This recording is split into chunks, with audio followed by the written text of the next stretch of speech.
നമ്മുടെ എല്ലാവരുടെ കോണ്ടാക്ട്സിലും ഉണ്ടാവില്ലേ, ഒരുപക്ഷെ ഇൻസ്റ്റാഗ്രാമിലോ വാട്സപ്പിലൊക്കെ ബ്ലോക്ക് ചെയ്തിട്ട് പോയ ചില ആളുകൾ. അവർക്ക് പക്ഷേ നമ്മളെ ഇൻസ്റ്റാഗ്രാമിലും വാട്സപ്പിലൊക്കെ ബ്ലോക്ക് ചെയ്ത് പോകാനേ കഴിഞ്ഞിട്ടുണ്ടാവുള്ളൂ. നമ്മുടെ മനസ്സിൻ്റെ ഉള്ളിൽ നിന്ന് അവർക്കൊന്നും നമ്മളെ ബ്ലോക്ക് ചെയ്യാൻ കഴിഞ്ഞിട്ടുണ്ടാവില്ല.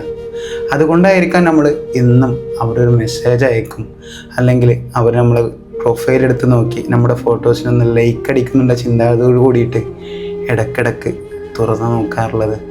നമ്മൾ ഇൻസ്റ്റാഗ്രാമൊക്കെ തുറക്കുന്ന സമയത്ത് ഒരു ന്യൂ മെസ്സേജിന് നോട്ടിഫിക്കേഷൻ കാണുമ്പോൾ ഇത്ര നാളായിട്ടും അവരൊരു കോണ്ടാക്റ്റ് ഇല്ലാഞ്ഞിട്ടും നമ്മൾ പതിയെ ആഗ്രഹിച്ചു പോകാറില്ലേ, ഇത് അവരായിരുന്നെങ്കിൽ എന്ന്. അല്ലെങ്കിൽ ഒരു വാട്സപ്പിൻ്റെ നോട്ടിഫിക്കേഷൻ കാണുമ്പോൾ, അല്ലെങ്കിൽ അറിയാത്തൊരു നമ്പറിൽ നിന്നും കോള് വരുമ്പോൾ നമ്മൾ ആഗ്രഹിച്ചു പോകാറില്ലേ, ഇത് അവരായിരുന്നെങ്കിൽ എന്ന്.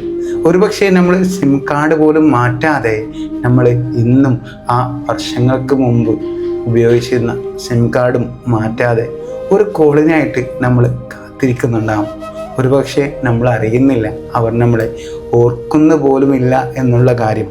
പക്ഷേ എന്നിരുന്നാലും നമുക്ക് ഒരു ആഗ്രഹം, അല്ലെങ്കിൽ നമ്മളുടെ ഒരു പ്രതീക്ഷയാണ്, എന്നെങ്കിലും അവർ നമ്മെ തിരിച്ച് വിളിക്കും, അല്ലെങ്കിൽ നമ്മളുമായി അവർ കോണ്ടാക്റ്റ് ചെയ്യും എന്നുള്ള ഒരു പ്രതീക്ഷ ഇന്നും നമ്മുടെ അടുത്തുണ്ടെങ്കിൽ നമ്മൾ അത്രമേൽ അവരെ സ്നേഹിച്ചിരുന്ന ഒരാളായിരിക്കണം, അല്ലേ?